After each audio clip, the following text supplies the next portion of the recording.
Today we talk about more reasons why it's not your fault. I'm Dr. Mark Amols, and this is Taco Bout Fertility Tuesday.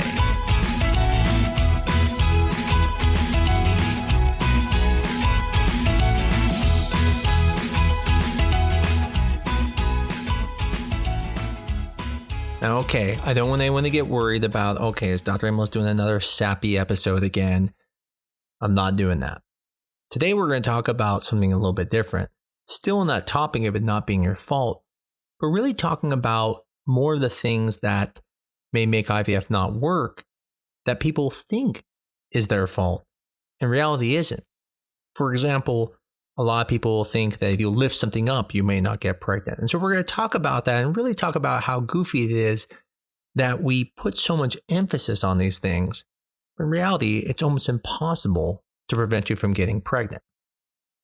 It doesn't matter what IVF clinic you go to. It doesn't matter any clinic you go to. When it comes to fertility, everyone has an opinion and everyone is pretty much wrong.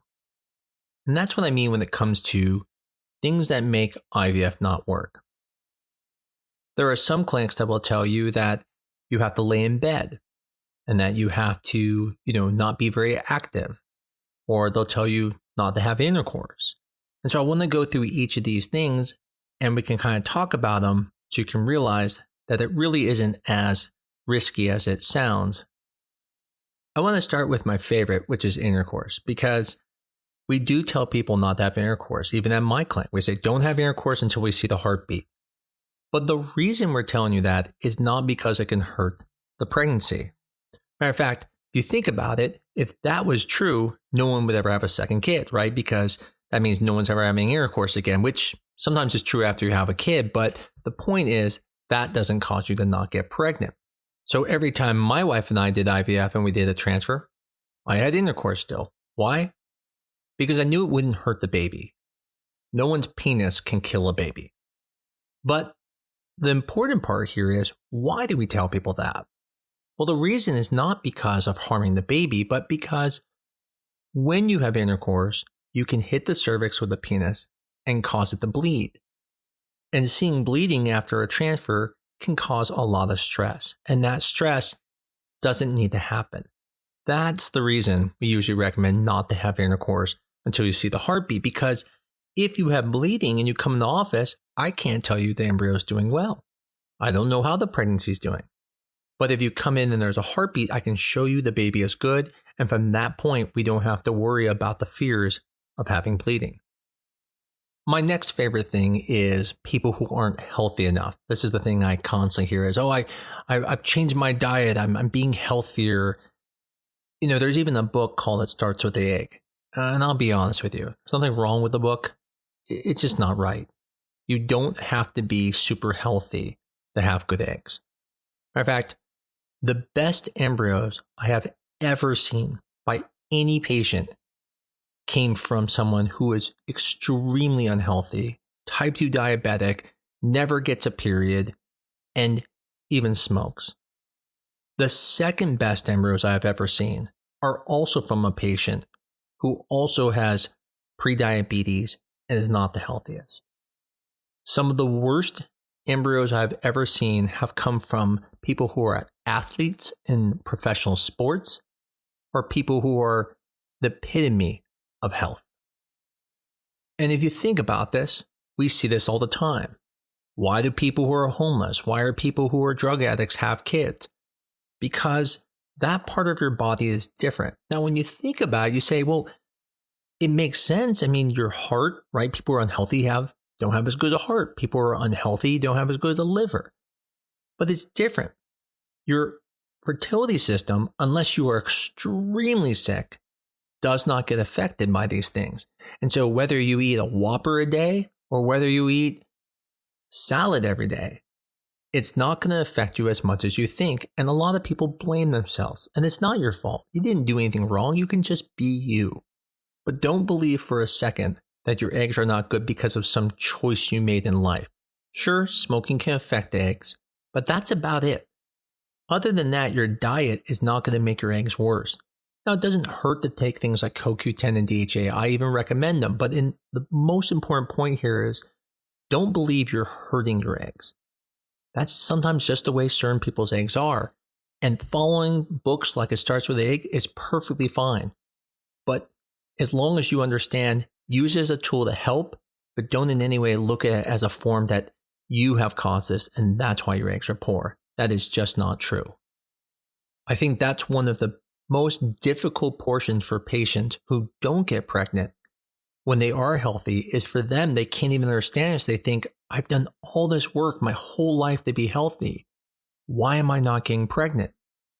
And that's because, like that book, It Starts With the Egg, they are under the concept that it is their health that helps them get pregnant and that people who are unhealthy have problems.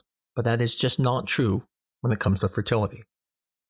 My next favorite one is you shouldn't lift things that are too heavy. Now, there's some truth to this. I believe when after you do a transfer, you shouldn't try to go into bodybuilding or go run a marathon right after a transfer because I think it's just going to push your body too much. But there are truly people worried about, oh my God, what if I lift something over 25 pounds? And that's not what we really mean when we say don't lift heavy weights. We're just saying we don't want you stressing out, bearing down all day long. But I have patients who are even afraid to pick up their toddler. And just like I said earlier, if truly picking up a kid could cause you to not get pregnant, then that means no one would ever have a second child, right? Because who's going to not pick up their kids? So it just shows you that that can't be it. Now, it doesn't mean you should have your child and bench press them all day. But the point is, don't think because you pick up your kid or because you did something like that caused you not to get pregnant. That's why the IVF cycle failed. It's not. It can't cause that. My next favorite one is flying. There are actual clinics that will tell someone that they can't fly out the same day as their transfer, that they have to basically wait a day or two before they can fly out or get in a car. This is completely absurd. If that is true, then there would be no flight attendants to have kids, and I happen to know some that have kids. That would mean that people who travel frequently don't have any kids, which is also absurd. It would mean people who are driving every day would not have kids because they're driving right after they had intercourse 7 days before and the embryo was landing in their uterus. The point is sometimes we like to pretend that these things are more important than they are, but they're not. And for the last example, and there are more, so please, if you have some, feel free to reach out to me and give me them and I'll let you know if they're ludicrous or not. But my favorite one has to be the feeling that after you do an embryo transfer, that you have to just lay there. Matter of fact, this is how we did it for many, many years. We would have women come in stretchers, do the transfer, and then stay on that stretcher for the next several hours, and then would actually put a bedpan under them to pee. We wouldn't even let them get up to pee. Now, it sounds absurd today, but at that time, it made sense. I mean, if you stand up, isn't the embryo going to fall out? It kind of makes sense, but it doesn't. Because when you get pregnant naturally, what happens? It's not like the embryo just implants, it falls into the uterus from the fallopian tube. No different than when we put an embryo in the uterus. And when it falls into it, it finds a place and lands. And the woman's still walking, right? No one has intercourse and then 7 days later says, I'm going to lay in bed all day long because I know that embryo is going to be implanting soon. No one does that. That's absurd. Well, the same thing's true now with IVF. There are still some clinics who still think it's, 2000.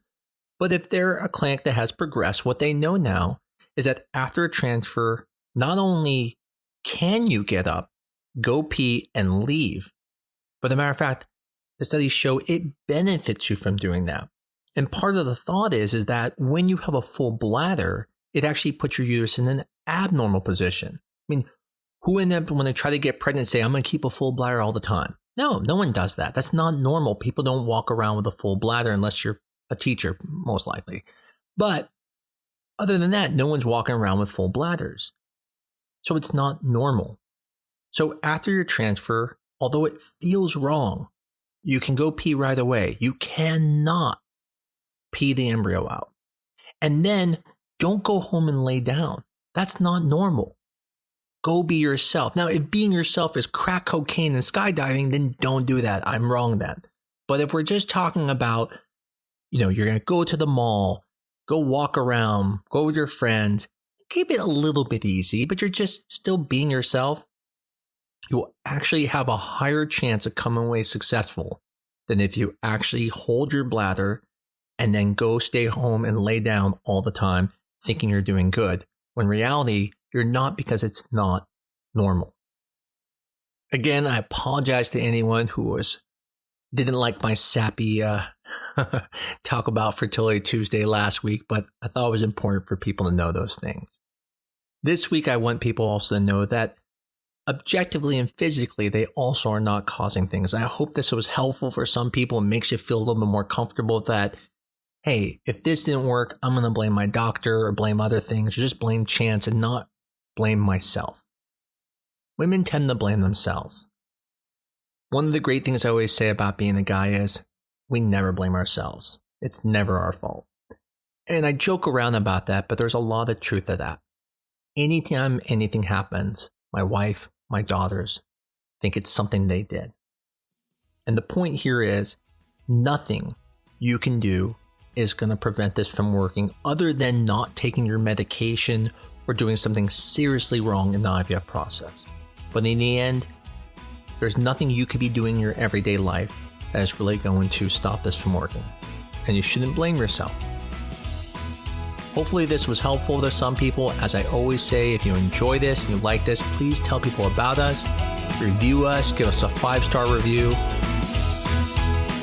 As always, I look forward to talking next week on Taco Bout Fertility Tuesday.